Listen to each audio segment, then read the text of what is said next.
After 20 years, Philadelphia police say they believe they finally identified the so-called Fairmount Park rapist. The attacks happened between 2003 and 2007, and now, 16 years later, there is a major new development. It is Tuesday night, and the big story in Action News is developing news. A big break in a cold case of the Fairmount Park rapist. Sunday night, police arrested 46-year-old Elias Diaz in connection with a series of machete attacks along the Pennypack Park trail in northeast Philadelphia.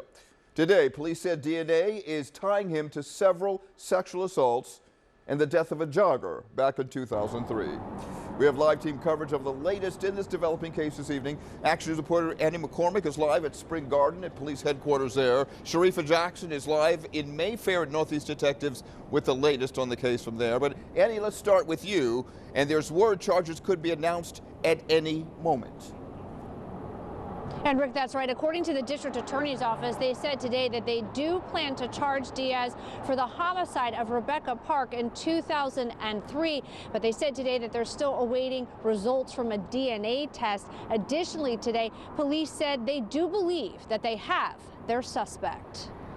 46-year-old Elias Diaz is the man Philadelphia police say is now the prime suspect in the infamous Fairmount Park rapes. Everything we have at this point leads us to believe that Mr. Diaz is also involved or a person of interest in regarding the murder of Rebecca Park, which occurred in July of 2003. Park was attacked and killed while jogging in July 2003. 3 additional attacks were also linked to the same culprit, and those cases all survived. These cases were all matched together, and we knew that we had a pattern of DNA, and we knew we had the same offender in these cases. In August of 2021, police say these new images were created using DNA technology that predicts the physical characteristics of the subject. That was a jumping off point, and then they launched a genealogy search.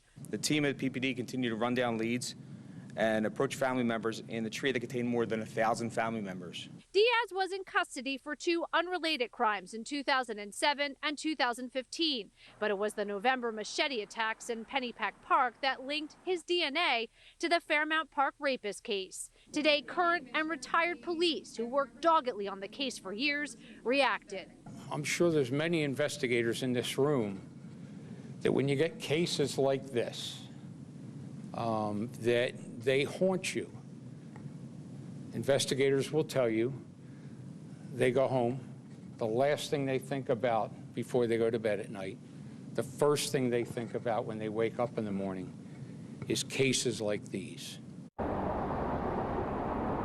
And Rick, Diaz does remain in custody tonight, but he's charged in connection to the Pennypack Park slashing case. Additionally, police also said today at that press conference that they did reach out to the family of Rebecca Park to tell them the news ahead of the press conference. For now, reporting live outside of Philadelphia Police Headquarters, Annie McCormick, Channel 6 Action News. Rick. All right, Annie, thank you. Let's go now to Action News reporter Sharifa Jackson, who's in northeast Philadelphia. Sharifa, what have you learned about the suspect tonight? Rick, police say that Diaz was homeless, living in a tent in Pennypack Park. Now, the search of that site for evidence lasted hours this afternoon.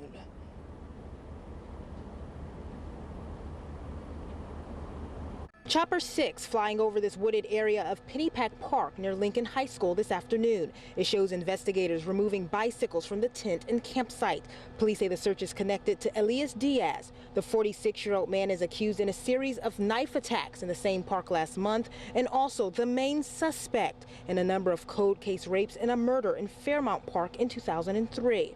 On December 17th, Diaz was taken into custody near the encampment following a tip of a man riding a bike with a large machete. DNA collected after his arrest helped police link the cases. We could not find this individual. He was not able to be located.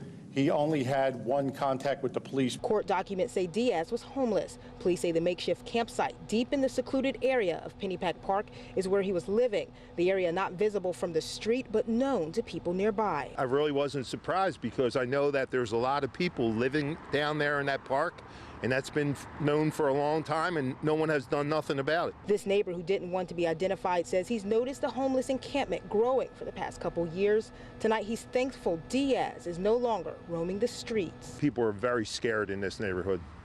this is not the same neighborhood that it used to be.